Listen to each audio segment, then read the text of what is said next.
वर्ग दशम के गोधूली भाग 2 के हिंदी का घनानंद की आज छंद है मोअस्मा नहीं ले बरसो और अति सुदो स्नेह को मार्ग है का। इसको आज पढ़ना है। घनानंद की जीवनी है।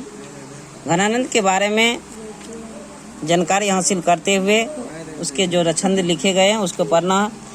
घनानंद के बारे में कहा जा रहा है कि ये रीति युगीन काव्यधारा में घनानंद रीति मुक्त काव्यधारा के सिरमौर कवि हैं।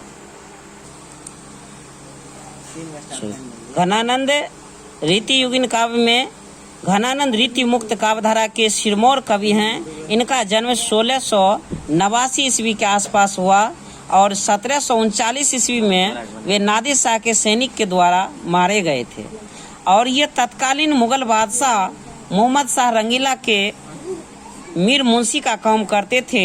जो उस समय में मुगल वंश के राजा थे मोहम्मद शाह रंगीला, उसके यहाँ पर मीर मुंशी का काम करते थे। ये श्रेष्ठ कवि और गायक भी थे। विराग होने पर यह कहानी है कि ये सुजान नामक नर्तकी से प्यार करते थे। जो सुजान नामक नर्तकी से मोहम्मद शाह रंगीला भी प्यार करते थे और उनसे विराग होने पर ये वृंदावन चले गए और वैष्णव होकर के काव्य रचना करने लगे। 1739 में जब नादिर शाह ने दिल्ली पर आक्रमण किया तब उसके सिपाहियों ने मथुरा पर और वृंदावन पर भी धावा बोला और बादशाह का मीर मुंशी जान करके घनानंद को भी उन्होंने पकड़ा और उन्हें जर्जर कहते हुए 3 बार सोना मांगा। घनानंद ने 3 मुट्ठी धूल उन्हें देते हुए रज रज कहते हुए दिया। इस पर क्रोधित होकर के नादिर शाह के सिपाहियों ने उसे मार डाला। घनानंद प्रेम के पीर कवि के रूप कहे जाते हैं। वीवीआई पॉइंट है कि घनानंद प्रेम के पीर कवि थे। उनकी कविताओं के प्रेम की पीड़ा भरी हुई है, मस्ती है और वियोग के सब कुछ हैं। आचार्य रामचंद्र शुक्ल ने इसके बारे में कहे हैं घनानंद के बारे में कि ये प्रेम मार्ग का ऐसा प्रवीण और धीर पथिक तथा जवादानी का ऐसा दावा रखने वाला ब्रज भाषा का दूसरा कवि नहीं हुआ है। वियोग में सच्चा प्रेमी जो वेदना सहता है, उनके चित्त में जो विभिन्न तरंगें उठती है, उनका चित्रण घनानंद किया है। घनानंद वियोग दशा का चित्रण करते हुए अलंकार और रूढ़ि के सहारा नहीं लेते हुए यह बाहरी चेष्टाओं पर भी कम ध्यान देते हुए यह कविता यह छंद उन्होंने लिखे हैं। करा है ध्यान में रख कर के यह कविता यह लिखे हैं कि शुक्ल जी ने इन्हें लाक्षणिक मूर्तिमत्ता और प्रयोग वैचित्र का ऐसा कवि कहा जैसे कवि उनके 250 वर्षों के बाद छायावाद काल में प्रकट हुए हैं।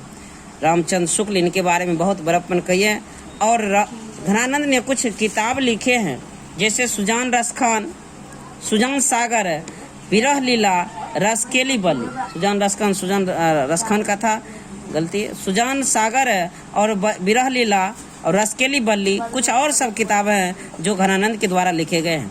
करा है घनानंद की भाषा परिष्कृत शुद्ध ब्रज भाषा, ये ब्रज भाषा में लिखे हैं। ये सबैया और घनाक्षरी इनका बहुत प्रसिद्ध है। करा रीति काल के शास्त्रीय युग में उन्मुक्त प्रेम के स्वच्छंद पथ पर चलने वाले महान प्रेमी कवि घनानंद के 2 सवैये यहाँ प्रस्तुत हैं। ये छंद उनकी रचनावली घनानंद से लिए गए हैं, अर्थात उनका एक पुस्तक है घनानंद, उस किताब से लिया गया है। क्वेश्चन पूछेगा कि घनानंद का यह सवैया अति सुदो स्नेह को मार्ग है मोअस्मा नहीं ले बरसो किस किताब से लिया गया है? तो घनानंद किताब से लिया गया है, घनानंद रचनावली से। पहला छंद में अति सुदो स्नेह को मार्ग है। इस छंद में घनानंद क्या संदेश देते हैं कि प्रथम छंद में कवि जहाँ प्रेम के सीधे सरल और निश्चल मार्ग की प्रस्तावना करता है कि प्रेम का मार्ग बहुत सीधा है, सरल है, वहीं दूसरे छंद में बता रहा है कि मोअस्मा नहीं ले बरसों, अर्थात ये बादल को अपनी पीड़ा के बारे में बता रहा है। दूसरे छंद में मेघ की अनुक्ति के माध्यम से विरह वेदना से भरे अपने हृदय की पीड़ा को अत्यंत कलात्मक रूप में अभिव्यक्त कर देता है। घनानंद के इन छंदों को से भाषा और अभिव्यक्ति कौशल उनके असाधारण अधिकार की भी अभिव्यक्ति होती है। सुदो स्नेह को मार्ग है। इस पाठ में घनानंद बता रहे हैं कि स्नेह का मार्ग प्रेम का मार्ग बहुत ही सीधा और सरल है। अर्थात अति सुधो स्नेह को मार्ग है, जहाँ नेकु सयानप बांक नहीं, जहाँ थोड़ा सा भी तनिक भी चतुराई का टेढ़ापन का स्थान नहीं है, वैसा मार्ग स्नेह का मार्ग, प्रेम का मार्ग है। ये घरानंद बता रहे हैं। जब इनका दिल सुजान नर्तकी से दुखा विराग हुआ, तब यह दुख में, वेदना में पढ़ करके ये कविता लिखे हैं, ये छंद लिखे हैं कि अति सुधो स्नेह को मार्ग है, जहाँ नेकु सयानप बांक नहीं। यह स्नेह का मार्ग, प्रेम का मार्ग बहुत ही सीधा है, सरल है, जहाँ तनिक भी सयानप चतुराई नहीं है। तहाँ सांचे चले तजी अपनोपन, अपन पो झुझ के कपटी जे निशांक नहीं। तहाँ सच्चे ही चल सकते हैं, अपने अहंकार को, कपट को, जो भी शंका मुक्त हो करके ही वहाँ जा सकते हैं, अन्यथा नहीं जा सकते हैं। घनानंद कह रहा है कि प्यारे सुजान नर्तकी के बारे में, प्यारे सुजान सुनो, यहाँ एक ते दूसरे आंक नहीं, यहाँ एक ही रहते हैं प्रेमी और प्रेमिका, बाकी दूसरा कोई नहीं रहता है, कोई चिन्ह नहीं रहता है। तुम कौन धो पाटी पढ़े हो, कहो मन लेहूं पे देहूं छटाक नहीं। सुजान से कह रहे हैं, तुम कौन पार्टी पढ़े हो, तुम कौन पढ़ाई पढ़ी हो कि मन भर लेती हो परंतु कुछ नहीं दे पाती हो।